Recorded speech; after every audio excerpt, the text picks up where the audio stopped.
Today on Ham Radio Q&A, are you ready for field day? Well, let's do some planning for the world's largest on-air operating event, so please keep watching for more.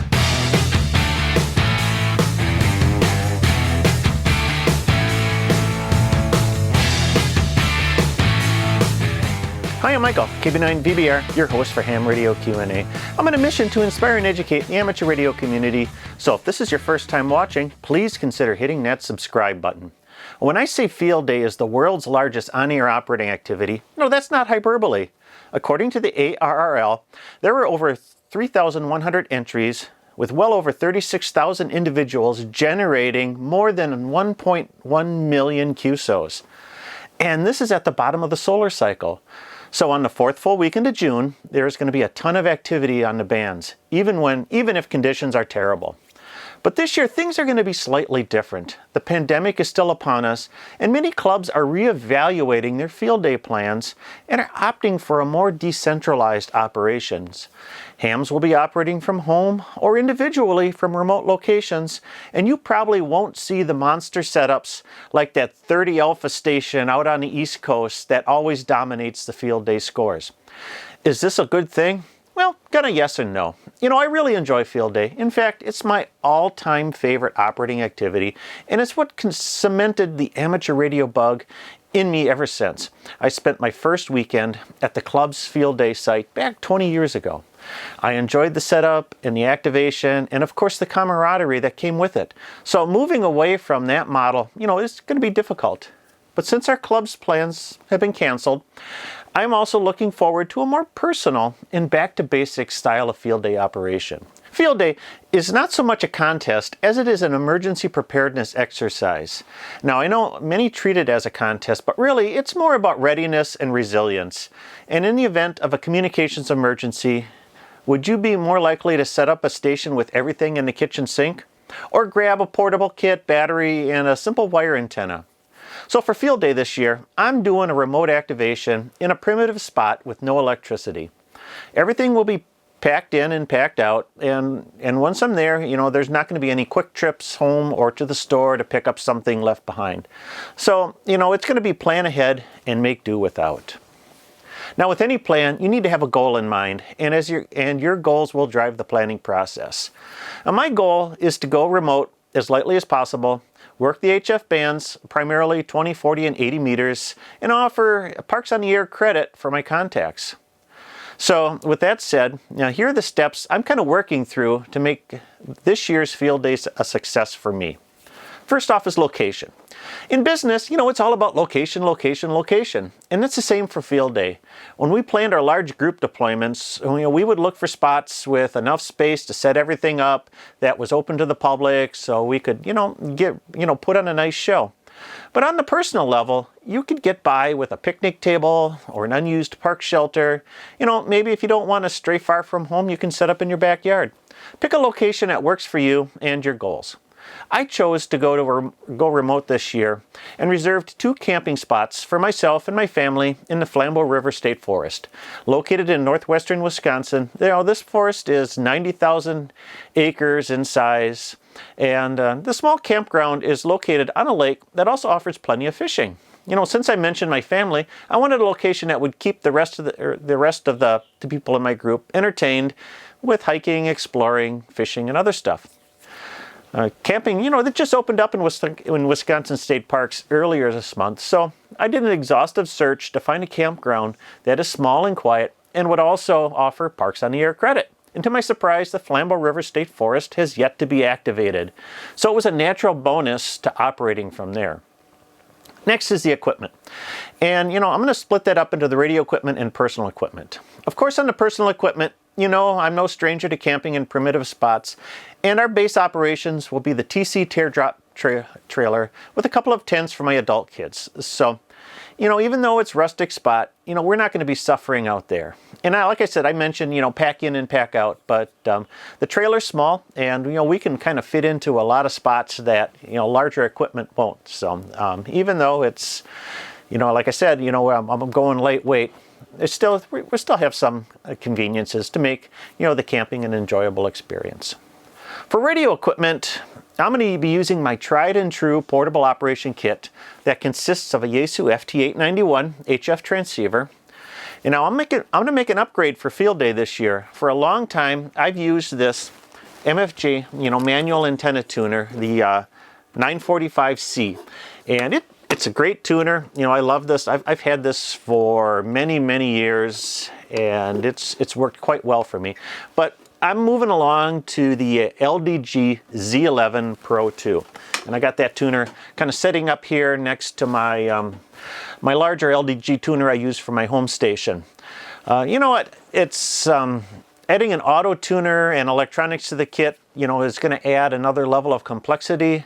But my manual tuner is getting a little bit worn, and I wanted a little more convenience. Plus, my manual tuner didn't have 6 meters, so upgrading to a little bit nicer tuner was kind of looking forward to that. So we'll see how that works. For antennas, I'm planning to build an off-center fed dipole antenna for the 80 through 10 meter bands. And I mentioned, I wanted the lower bands especially. 80 meters for nighttime operation is a lot of fun, especially on field day. And I felt that going with the off-center fed dipole would give me more ability to switch bands with the tuner than, really using another style of antenna. I ordered a 4-to-1 balun, and I'm going to build the antenna myself with some 14 gauge stranded electrical wire that I already have. So hopefully we'll get that antenna put together this weekend and test it on the air before field day. For my backup antennas, I'll also carry my Wolf River Coils Silver Bullet 1000. I like that as a vertical antenna a lot, and I'm going to switch to that antenna periodically through the field day weekend. If I work if I worked all the stations on a band, or it's noisy or whatnot, I can switch to the vertical and vice versa and see if that helps pick up any others that I might have missed. I'll also carry the Chameleon Impasse 2 kit with me as a backup, but I don't plan on using it that weekend unless I'm having deployment issues with my off-center fed dipole. Now, a big consideration with using a dipole for 80 meters is going to be the space, as that antenna is going to be 133 feet long. But looking at pictures of the campsite and a USGS topographical map, I'm pretty comfortable that I can find an adequate a number of trees and the space to loft the antenna up in the air and string it out for its full length. The whole campground is tree covered, really, and I'm not going to be out in the open at all, so that might be an issue with performance, but I'm sure that I'm still going to be able to get a signal out there. Power will all be provided by batteries, of course. I have the little 12 amp hour Talon cell battery. I've used this for a few operations, and I know it's not going to last the entire weekend, but it'll give me a few hours of operation. Last winter, I also purchased a 50 amp hour lithium iron phosphate battery for the trailer. That's already installed in the trailer, and I plan to use that for the majority of the weekend.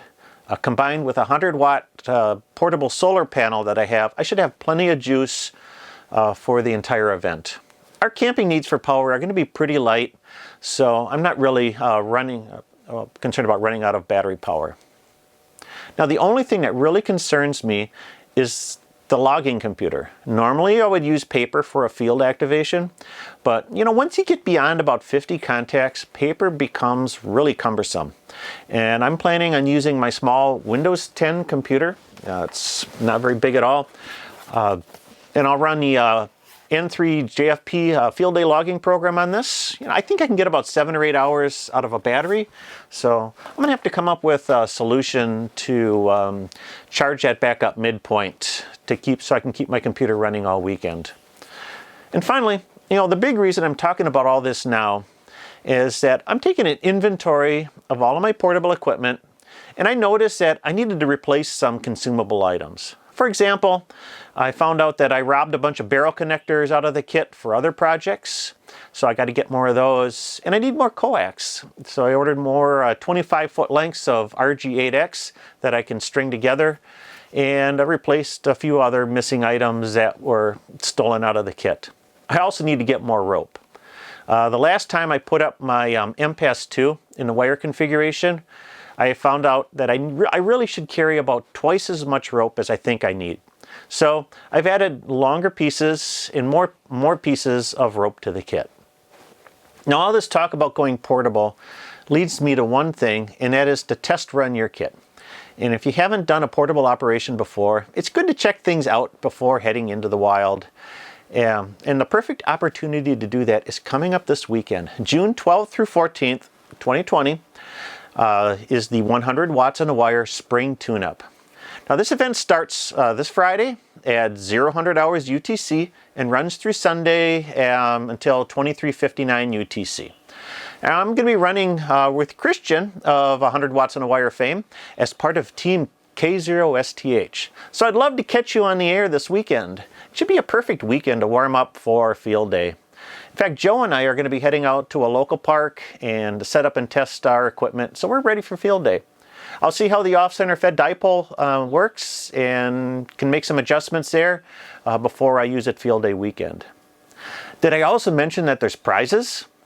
You know, that should be enough to get anyone on the air that weekend. Details for the event can be found on the 100 Watts and a Wire website at 100wattsandawire.com/activities. So there you go.